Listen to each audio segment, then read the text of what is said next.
All right, welcome back to CVM at Sunrise. Now, it is a Friday, and this time, as always, we have an artist that drops in the studio with us. Now, today, we have a Jamaican artist from overseas who goes by the name Xyclone. He's making some moves on the Billboard reggae charts, as well as lots of things popping locally and otherwise in his career.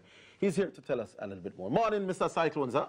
Good morning. Mr. Cyclone. You have to put on Mr. Mr. Cyclone. Yeah, So, how are you doing? What's with the career now? I have a brand new album out. It's doing very well. It debuted at number 14 on Billboard, so Nice. I'm pretty excited about that. 2 weeks after that, it went up to number 12. So, you know what I mean, it's doing well. Tell us a little bit about your background for people who may not know who Xyclone is. I'm a Red Square artist, you know, big up Benz. From Waterford, I went to Bridgeport High School. I'm currently in the Baltimore, Washington, D.C. area, you know what I mean? So I'm just here on the island right now doing some promotions for the album and my new single. And you've actually toured in the United States. Let's talk about how it is that you were received by persons in the United States. Okay, I did three full tours actually. My biggest one was 36 cities. That was last year. It involved some shows with Benz, some shows with Red Rat. You know what I mean, Kansas, New York, West Coast, East Coast. I love the vibes, you know what I mean, especially Nashville. I think Nashville is one of my favorite cities. Okay. You know what I mean, just the atmosphere and, you know, people. How did the association with yourself and Benz came about? I met Benz through my manager, Survivor Slim. You know what I mean, they've been friends for years, more like a family setting. So even when I met Benz, probably 2004-ish, around them time there, it's just been like, you know what I mean, family settings, friend settings until, you know what I mean, we made music in the future. So that's what I link the combo. Okay. I was about to ask you who were the artists that inspired you, but clearly that would be one of them. But who would be the others? Yeah, would be one, I'm sure. Definitely Beanie Man. I got 2 songs with Beanie Man. Yeah. So yeah, big up the doc. We actually did some work in the studio tonight, so that's where I'm coming from, straight to here. Yeah. You know what I mean, I like Eminem. You know what I mean, as a rapper overseas. Definitely Bounty Killer, you know what I mean, so. Benz, Bounty Killer, Beanie Man, Eminem, I would say are my top few, yeah. And you're actually an educated artist because you have a Bachelor's of Science degree in finance. So tell me why it is that you opted to go finance to music and how it has helped you in your career. I actually started out wanting to be an engineer. And then when them told me I have to go to school for 4 years of college, then 3 more years of this, and I was like, nah. But yeah, I have a Bachelor's in finance, very business-oriented. You know what I mean, I have my own company, RsqthpMusic Group. So, you know what I mean, I understand how I structure that company, where I want to go with it, and financial-wise, so, you know, it's pretty dope. Okay. Yeah. Okay, how much time do you spend in Jamaica now as opposed to being in the USA? Or you live full-time in the USA and visit here, or is it a case of being back and forth? Yeah, man, full-time in America. I'm only here sometimes 2 or 3 weeks at a time.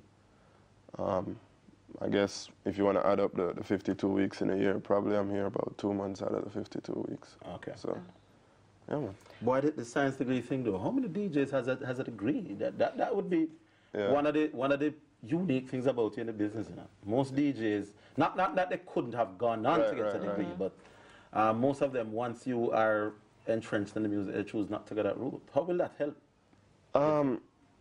You know what I mean, just having an understanding of how to guide yourself, because it's not only about finance. You know, whenever you're doing a degree, you do social studies, you do geography, you do math, English, so, you know what I mean, just having an understanding how to be smart about your moves, how to interact with people, how to talk to people. So, you know what I mean, it's just the schooling, whether it be a high school diploma or whether it be a college degree, is very important. Okay, tell me about some of your singles and who are the persons that you have collaborated on in order to produce this album? Well, this album is straight solo. I have one collaboration with a female called Star Cole. She's from Queens, New York. My previous album that I did last year, this is actually my sophomore album, my second album. I had 2 tracks with Beanie Man on it. I had a song with Benz on it, Gappy Ranks, Red Rat. And it wasn't as successful as this one. So I guess me as an artist, I'm you know what I mean, more mature, more well-known since I did that album last year. It was like a stepping stone towards this album. Yeah. What would you say has been your most satisfactory moment today in your career so far? The moment that you say, yes, this is it. This is the pinnacle of where I've been thus far. Thus far, yeah. Getting that phone call that you're on the Billboard. Yeah. yeah. That was a special day. Yeah, man, definitely. You actually get a phone call? Yeah, man, I was sleeping. Oh, Yeah, so is it a case where somebody from Billboard called you or just somebody regular? My publicist. Oh, your publicist called? Yeah, Okay. Called me. You know, I was, yo, you know, check the Billboard. I'm like, check which Billboard, brother? What are you talking about? You know what I mean? So, you know what I mean? Jump on my phone, check it. We were number 14. You know what I mean? So, wake up instantly when I was pretty happy about that. I can imagine. Yeah, man. The converse now, what would you say has been, up to this stage, your biggest disappointment, the thing that you wish you could change, improve on, the thing that you're not happy with? Less use of profanity in some of my songs. Oh. Yeah, but I did a good job on this album. So I learned from my last album. But I think it's just, I guess, marketing. Yeah, it works for some groups of people. It doesn't work for some groups of people. But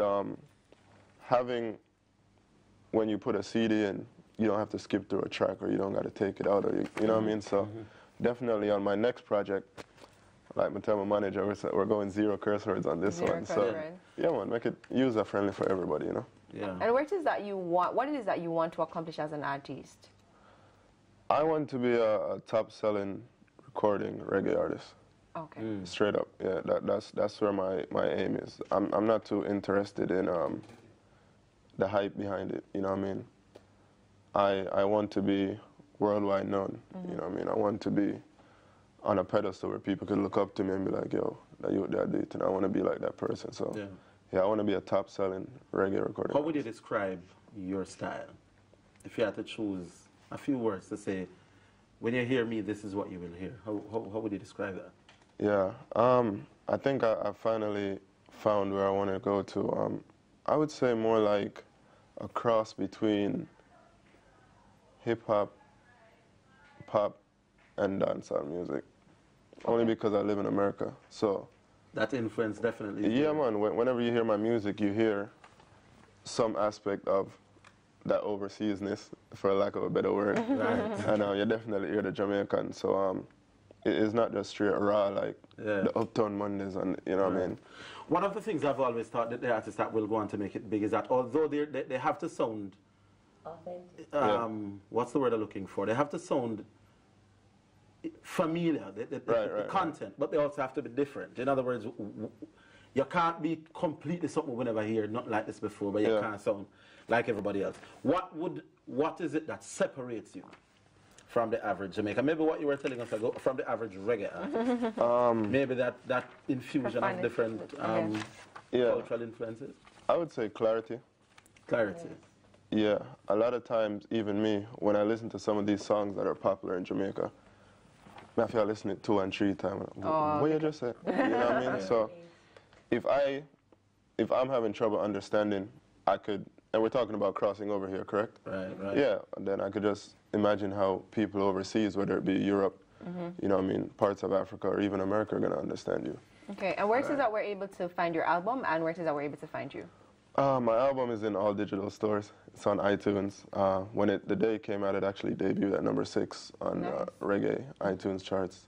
We peaked at number 5. So my team, Survivor Sim Blacker, Chris David, he actually produced the album. We're very proud of that. And I'm on social media. I'm up on Instagram, and that's Xyclone with an X. Yes. Yeah. How did the name come about? I got the name from a friend named Knowledge. You know what I mean? We used to go to Bridgeport High School, and every day we had beat desk and we had DJ. I'm gonna say, yo, brother, we not on a name, you know? Yeah, always say we had DJ, we not on a name. Yeah. And he must say, yo, I'm to Chaos. Chaos, like. Chaotic. You know what I mean? Yeah, crazy. I'm gonna say, I don't know. You know what I mean? So I must say, I'm to Xyclone. I say, yeah, that's how I ring to it, but I'm gonna spell it different with an X. Oh, so you've actually been called Xyclone since high school days? Yeah, man, since Jamaica. All right, then. So what song will you be performing for us this morning? My brand new single called Oh Your Bad So. Oh Your Bad So. Yeah. All right, so take it away. All right. Let's hear Xyclone. How you bad, sir? Yeah. Lord of mercy. Road ready. Lord of mercy. Cyclone. Lord of mercy. Alright. Lord of mercy. Yeah. Brown town now when I go down. Watch out me, I move up me bum. Yeah. Hold on. When me a. Earthquake. When me. Alright then. Oh, you bad, sir. Oh, you bad, sir. Oh, you bad, sir. Oh, you bad, sir. Oh, you galang, sir. Girl, oh, you bad, sir. Oh, you bad, sir. Oh, you bad, sir. Oh, you bad, sir. Oh, you bad, sir. Oh, you galang, sir. Girl, oh, you bad, sir. Eh. Oh. Eh. Oh. Alright, wind up yourself to the sound of the beat. Love it when you wind the style the unique. Give me a cute wine, cause me love how you do it. Me pon you pon me. Love off your shape and me love your physique. 10 out of 10 anytime me critique. Oh, you hot so me still can't believe. Girl from Puerto Rico, Peru and Belize. Hey. Oh. Alright then. Hey. Oh. Sunrise now. Brown town now when I go down. Yeah. Watch out me, I move up me bum. Oh. Hold on. When me a raise. Earthquake. When me a shake. Downtown Now when I go down. uptown, gyal. Move up me bum. Hold on. When me a raise. Earthquake. When me a shake. Oh, you bad, sir. Oh, you bad, sir. Oh, you bad, sir. Oh, you bad, sir. Oh, you galang, sir. Gyal, oh, you bad, sir. Oh, you bad, sir. Oh, you bad, sir. Oh, you bad, sir. Oh, you bad, sir. Oh, you galang, sir. Gyal, oh, you bad, sir. Wine to the waist, gyal, bubble up your Twitter. Quiero da wine, them me gusta mi chica. Your life happy like a Mona Lisa. Them ugly and stressed out like gully creature. Night and day, year ends me a feature. Now deny you no time like Peter. Make me done me paycheck for you. Make me max out me Mastercard, them and Visa. Hey. Oh. Hey. Oh, you bad, sir. Oh. Hey, ladies. Brown town now when I go down. Yeah. Watch out me, I move up me bum. Yeah. Voila. When me a raise. Earthquake. When she a. Brown town now when I go down. Uptown, gyal. Move up me bum. Voila. When me You know, a it's a raise. carnival time, so. When All me my a ladies. shake. Oh, you bad, sir. Oh, you bad, sir. Oh, you bad, sir. Oh, you bad, sir. Oh, you galang, sir. Make you galang, sir. Oh, you bad, sir. Oh, you bad, sir. Oh, you bad, sir.